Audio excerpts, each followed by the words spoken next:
So, yeah, coming back to the question, so do you also take breaks between projects to ensure that your sanity is retained for a while? What do you really do? Yeah, I try to take breaks, like, but those breaks are not long enough. But when a passion project ends, then there are a couple of other projects going on which are like not at the stage where it will require like everything from yourself. You can like do it 3 4 hours, 4 5 hours in a week, kind of a thing.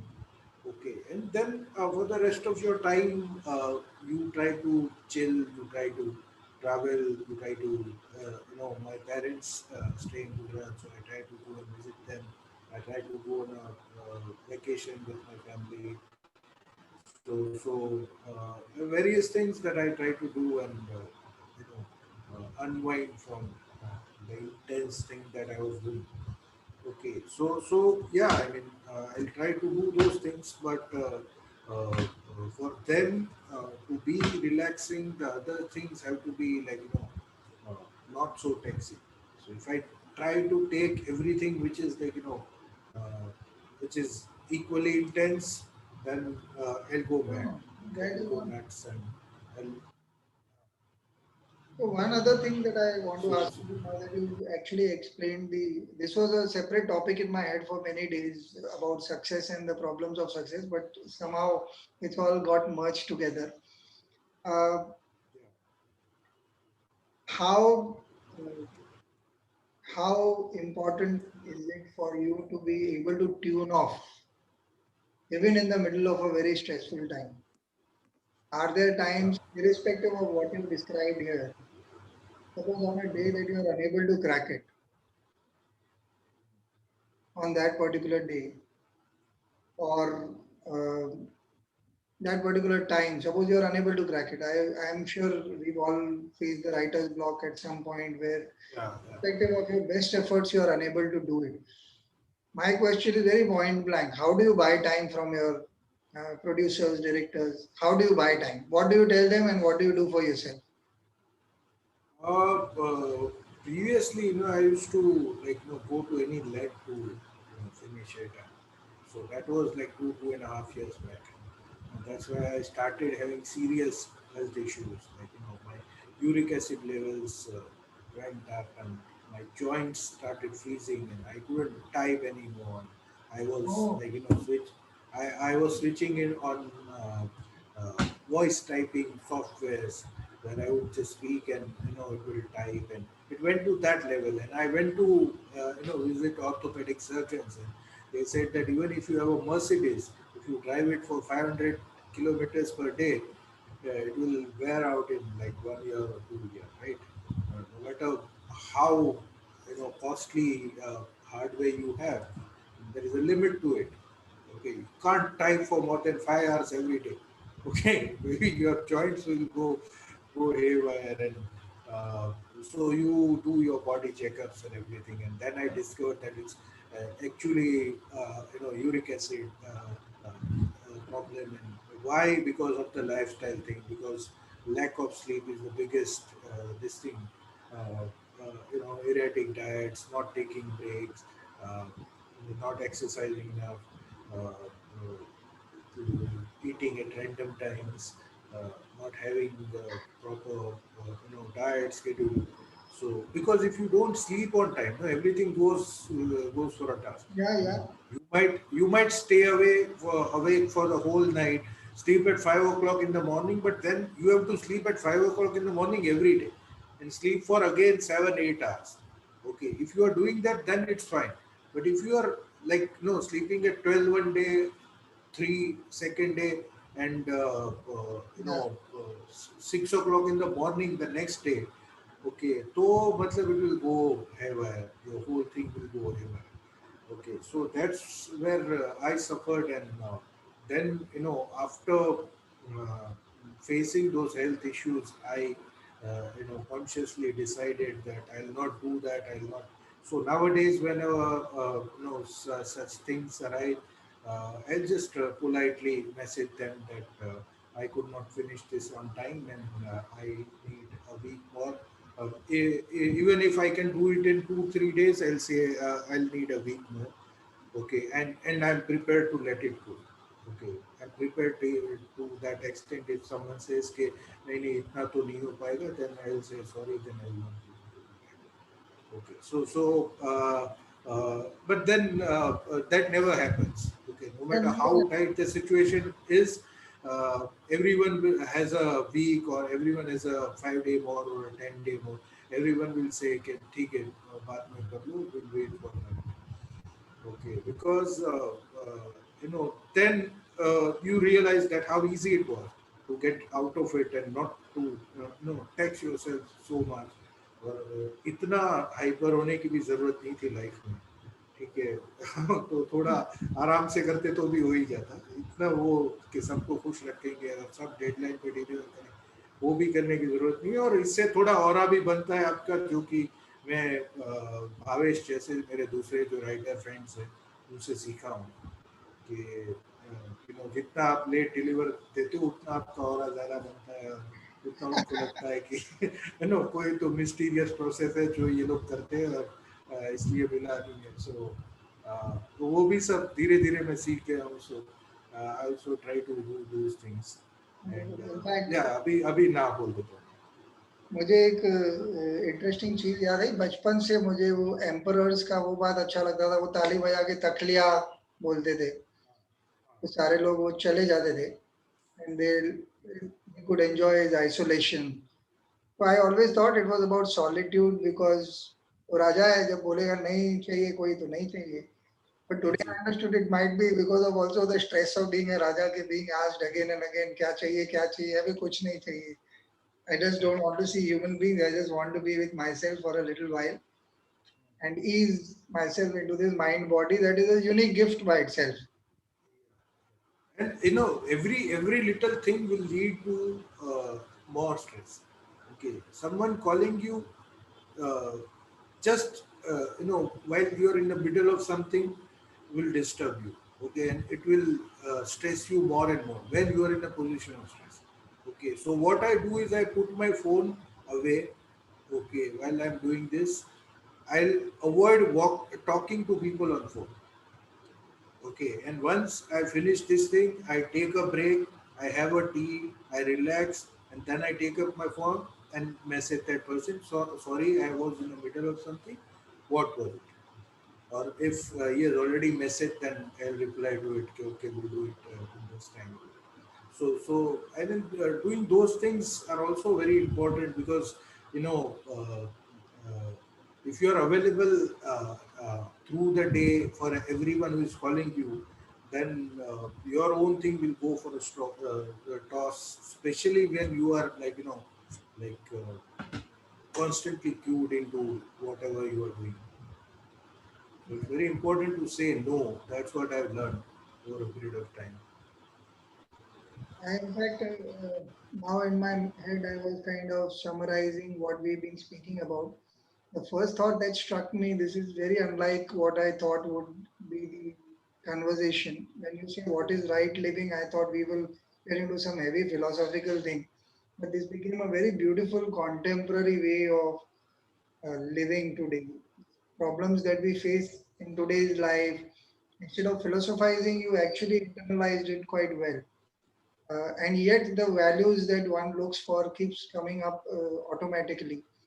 Uh, to summarize for people who are watching, I think for me at least, what came up was you need dedication, passion, and intense amount of hard work uh, to learn the job.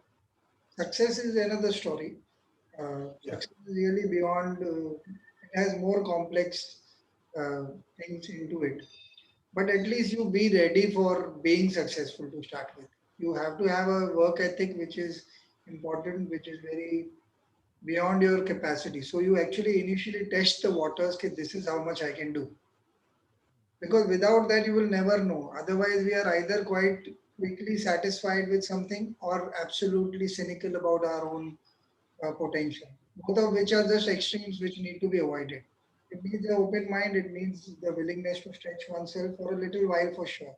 Because without that, you will never know how much is your capacity. So I think that is one important thing that came to me about your work ethic. That in spite of all the demonizing of those habits, which they are, obviously they affect your health, mental and physical. I'm sure that you have not spoken about family problems and your parents complaining and your friends saying that you're not available anytime. All those things would have happened, which you're not mentioning, but which are directly impacted by a work ethic like this. But I think at some point you got to take that priority that this is what I want to do. But once you got the train moving, that now I'm successful reasonably enough, I know how to do things. At that point, you need to relook at everything and say, "Okay, how do I how do I learn to pause? How do I do a good job?" I'm sure you said no to a lot of jobs because you were overloaded with work. Everybody wanted to work with you at some point, I'm sure, because you were successful. So again, that sense of patience with yourself, the sense of sacrifice, the sense of humility to know there is a limit to this, which anyway your disease helped you. It's quite interesting because I didn't know that it went that bad. I was aware that you were facing problems, mental and physical, because we did speak a bit about this, but it was more about work pressure. At that time, also, your description was about four projects going on at once, and you didn't know how to finish all of them within a given amount of time. So I knew of the mental pressure for sure, but physically, I did not know. Uh, so while this is discipline, dedication, honesty, integrity in your workspace, uh, then humility to accept that you may not be as supermanish as you think you are. And in the end, a bit of relooking at things from a perspective that maybe it's not about me at all. I'm just a cog in the wheel and I'm just helping do something because you said something very important, which I have said a couple of times. There are two aspects to it. During one job, I think one of my client servicing friends refused to present it to the client and said, no, no, they are not going to like it or something. I said, I gave 1 hour of my life creating this. So you are nobody to decide. You please just put this forward. If the client rejects it, then I'm willing to rework on it. But this 1 hour, no matter how much payment you've given me, I have left everything else and worked on this. And I think very strongly about this. It may be just one line for you, but it's not one line for me. It's 1 hour of my life. So that is the amount of passion I have in creating what I am creating. Uh, I was rude at that point of time. She didn't like it, but I said, no, I do not care about it. I have really put in a lot of effort. The second part was at some point I also tell myself Taj Mahal nahi bana rahe yaar. It's not going to be for the ages in the social media world.